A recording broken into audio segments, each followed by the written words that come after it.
দর্শক আসসালামু আলাইকুম। ভাগ্য পাল্টালো আখ চাষ করে মইনুল। 1 বিঘায় আখ চাষ করে কত টাকা খরচ হবে, বছর শেষে কত টাকা প্রফিট হবে জানাবো বিস্তারিত। 17 ফুট লম্বা আখ, একবার আখ লাগালে 3 বার কাটা যায়। এই আখ চাষে বিঘা প্রতি 4 থেকে 5 লক্ষ টাকা লাভের সম্ভাবনা। ফিলিপাইন আখ চাষে আয় ব্যয় বিস্তারিত জানবেন এই ভিডিওর মাধ্যমে। ভিডিওটি যারা শুরু করেছেন শেষ পর্যন্ত দেখলে খুব চমৎকার গুরুত্বপূর্ণ তথ্য পাবেন। উদ্যোক্তা মাদ্রাসার ছাত্র, তাই ভিডিওটি বেশি বেশি শেয়ার করবেন। এরকম মানুষ অনুপ্রাণিত হলে সামনের দিনে ভালো কিছু করতে পারবে, তাদের দোয়াও আপনারা পাবেন। চলুন তাহলে ভিডিওটি শুরু করা যাক। ভাই আসসালামু আলাইকুম। ওয়ালাইকুম আসসালাম। কেমন আছেন ভাই? এই তো আলহামদুলিল্লাহ, আপনি কেমন আছেন? আছি ভাই আলহামদুলিল্লাহ। এই যে সামনে অনেকগুলো আখ কেটে রাখছেন, এটা আসলে কি আখ? এটা হচ্ছে ফিলিপাইন জাতের ব্ল্যাক সুগার কেন বা ফিলিপাইন কালো আখ। আচ্ছা, এই যে কাটিং এতগুলা কেটে রাখছেন, এগুলি কি করবেন? আমি দীর্ঘদিন যাবৎ ফিলিপাইন ব্ল্যাক সুগার কেন চাষ করতেছি। আমি এই আখগুলোর চারা উৎপাদন করতেছি এবং আমার কাছে দেশের বিভিন্ন প্রান্ত থেকে অনেক উদ্যোক্তা ভাইরা এই আখের কাটিং সংগ্রহ করার জন্য ফোন করতেছে, তো তাদের উদ্দেশ্যে আমি এটা প্রেরণ করতেছি। আচ্ছা, এই যে ব্ল্যাক আখটা চাষ করতেছেন আপনি দীর্ঘদিন যাবত, জি, এইটা আসলে চাষ করলে চাষিদের কি কি উপকার হবে? অত্যন্ত লাভজনক একটা ফসল। এটা চাষ করলে এটা চাষিদের জন্য কয়েকটা উপকার রয়েছে। তার মধ্যে প্রথমটা হচ্ছে প্রচুর পরিমাণ লাভবান হওয়া যায় এটা থেকে। কিভাবে লাভবান হওয়া যায়? বিভিন্ন ফসল চাষাবাদ করি, সেগুলোতে অনেক সময় লসের সম্মুখীন হয়ে থাকি, আমরা ক্ষতির সম্মুখীন হয়ে থাকি, কিন্তু এটা হচ্ছে একটা ঝুঁকিমুক্ত আখ। এখানে আপনার ক্ষতির সম্মুখীন হওয়ার কোনো প্রশ্নই আসে না। সুতরাং এটা বিক্রি করে আমরা নির্দ্বিধায় প্রচুর পরিমাণ অর্থ উপার্জন করতে পারবো এবং লাভবান হতে পারবো ইনশাআল্লাহ। 1 বিঘায় কতগুলা কাটিং দরকার আছে রোপণ করার জন্য? 1 বিঘায় রোপণের জন্য প্রায় 26 থেকে 2700 পিস কাটিংয়ের প্রয়োজন হয়। 26 থেকে 2700 পিস? 26 থেকে 2700 পিস। এই কাটিংটা আসলে কত দূরত্ব রোপণ করতে হয়? হ্যাঁ, এই কাটিংটা দূরত্ব দিতে হয় একটা গাছ থেকে বা একটা কাটিং থেকে একটা কাটিংয়ের দূরত্ব দিতে হয় আপনার 15 ইঞ্চি, এবং অপরদিকে একটা সারি থেকে একটা সারি 45 ইঞ্চি, অর্থাৎ 2.5 হাত দূরত্বে একটা সারি থেকে একটা সারি দিতে হয়। আচ্ছা, যখন এই কাটিংটা আমি রোপণ করব, এই জমিটা কিভাবে প্রস্তুত করে নিতে হবে?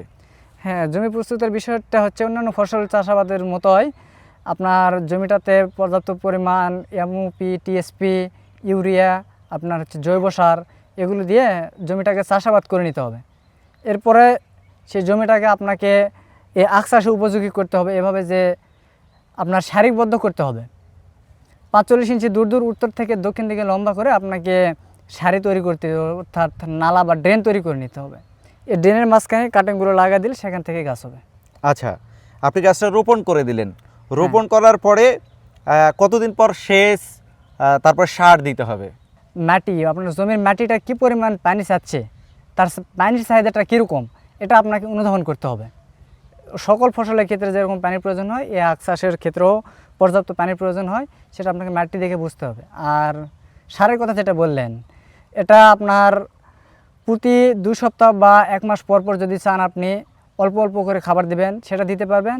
আবার যদি চান একবারে জমিতে আপনি খাবার দিয়ে দিবেন, তাহলে সেটাও দিতে পারবেন। আপনি দুভাবে দেওয়া যায়। আচ্ছা, 1 বিঘাতে আমি যদি আখ চাষ করি কত টাকা খরচ হবে, আর বছর শেষে আসলে কীরকম প্রফিট করার সম্ভাবনা থাকে? আপনারা তো দীর্ঘদিন থেকে চাষাবাদ করতেছেন। আমাদের এলাকায় 33% 1 বিঘা ধরা হয়। তো 33% 1 বিঘা জমিতে এই আখ চাষাবাদ করতে আমাদের সর্বসাফল্য খরচ হয় 1 লক্ষ থেকে 1,10,000 টাকা। আর এখান থেকে আমরা আখ উৎপন্ন করতে পারি 10,000 পিস, এবং কিছু ছাড় বাড়াই, সেটা আমরা ধরি না। আমরা 10,000 পিস যদি ধরি, সেখান থেকে আমরা পাইকারি, বর্তমান বাজার চলতেছে এখানে 50 টাকা, তো পাইকারি বিক্রি করে আমরা 5 লক্ষ টাকা বিক্রি করতে পারতেছি।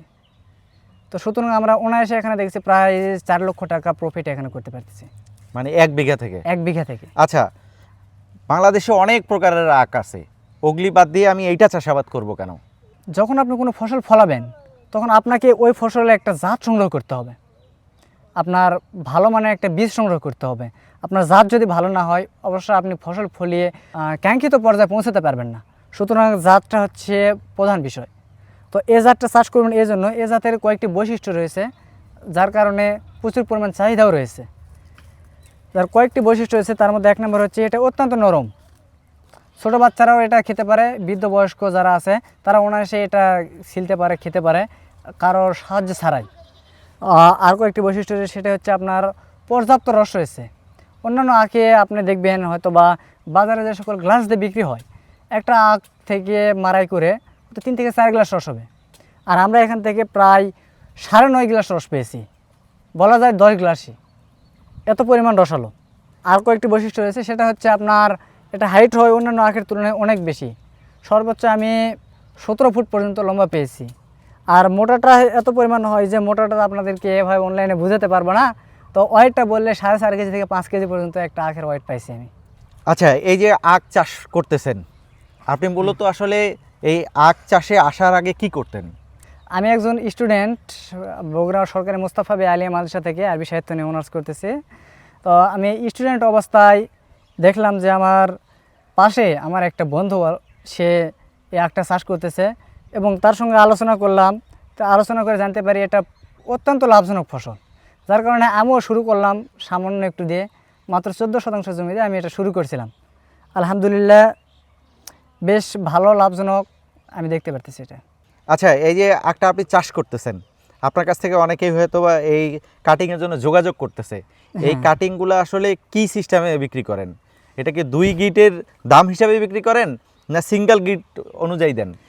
হ্যাঁ, এই কাটিংগুলো আমরা মূলত চারা তৈরির জন্য দিয়ে থাকি, সিঙ্গেল গিট দিয়ে থাকি, ডাবল গিট দিয়ে থাকি এবং ট্রিপল গিটও দিয়ে থাকি। যে যেরকম চাহিদা দেখায় তাকে ওভাবে আমরা দিয়ে থাকি। এগুলির প্রাইস কীরকম রাখেন? আসলে প্রাইসটা তো এভাবে অনলাইনে নির্ধারণ করা যায় না, প্রত্যেকটা জিনিসের একটা কোয়ালিটি থাকে, তো কোয়ালিটির উপর তার মূল্যটা নির্ভর করে। যে যেরকম মানসম্মত মাল চাই তার জন্য সেরকম সে মূল্যটা নির্ধারণ করা হয়ে থাকে। তো আপনারা যারা সংগ্রহ করতে চান আমার সঙ্গে যোগাযোগ করবেন, ইনশাল্লাহ দেওয়া যাবে। আচ্ছা ভাই, ভিডিওটা বড় করব না, অনেকক্ষণ থেকে আপনার এই আখ সম্পর্কে একটু জানার চেষ্টা করলাম, অনেকেই আপনার সাথে যোগাযোগ করতে চাইবে। আপনি একটু আপনার নাম সহ ঠিকানাটা বলবেন দর্শকদের উদ্দেশ্যে। জি, আমি মোহাম্মদ মইনুল ইসলাম, আমার বাসা জয়পুরহাট জেলার কালাই থানার অন্তর্গত পুনুট ইউনিয়নের 5 গ্রামে। আমি একজন স্টুডেন্ট, আমার পড়াশোনা বগুড়া সরকারি মোস্তফা বে আলিয়া মাদ্রাসা থেকে আরবি সাহিত্য নিয়ে অনার্স করতেছি। আচ্ছা ভাই, আপনাকে অসংখ্য ধন্যবাদ। দর্শক এতক্ষণ জানলেন একজন মাদ্রাসা ছাত্র আপনার এই ব্ল্যাক আখ চাষ করে নিজে স্বাবলম্বী হওয়ার চেষ্টা করছেন। যারা কৃষক রয়েছেন তারা এই ব্ল্যাক আখ সম্পর্কে ইতিমধ্যে অনেক কিছু জানতে পেরেছেন। তারা যদি আপনারা এই আখ চাষ করেন, এটাতে আসলে ভালো প্রফিট করতে পারবেন, কারণ এটা অনেক উঁচু হয়, এটা আসলে অনেক নরম হয়, এটার রসের পরিমাণ অনেক বেশি, মিষ্টতার পরিমাণ অনেক বেশি, অন্য আখের চাইতে এটার দাম ভালো পাওয়া যায়। এখন রমজান মাস চলতেছে, এই সময় আসলে কোথাও আখ নাই, দেখতে পাচ্ছেন পিছনে অনেকগুলা বড় বড় আখ রয়েছে। এই সময় যদি একটা আখ বাজারে নেওয়া হয়, কমপক্ষে 100 টাকার নিচে বিক্রি করবেন না চাষি। তো এরকম আখ যদি চাষাবাদ করে আপনার লাভবান হয়, তাহলে কেন চাষাবাদ করবেন না? এই আখের কাটিং যারা ক্রয় করতে চান, ভাইয়ের নাম্বার আমরা স্ক্রিনে দেখাচ্ছি, নাম্বার নিয়ে ওনার সাথে যোগাযোগ করে আখের কাটিং ক্রয় করতে পারবেন। আর যদি মনে করেন যে না আমি এসে দেখে শুনে ক্রয় করব, ভাই যে ঠিকানা দিল সেই ঠিকানায় এসে দেখে শুনে এইরকম আখের কাটিং ক্রয় করতে পারবেন। তো ভিডিওটা আর বড় করছি না, ধৈর্য ধরে দেখলেন, আপনাদেরকে অসংখ্য ধন্যবাদ। ভাই আপনাকে ধন্যবাদ এই আখ নিয়ে গুরুত্বপূর্ণ তথ্য দেওয়ার জন্য। ঠিক আছে ভাই।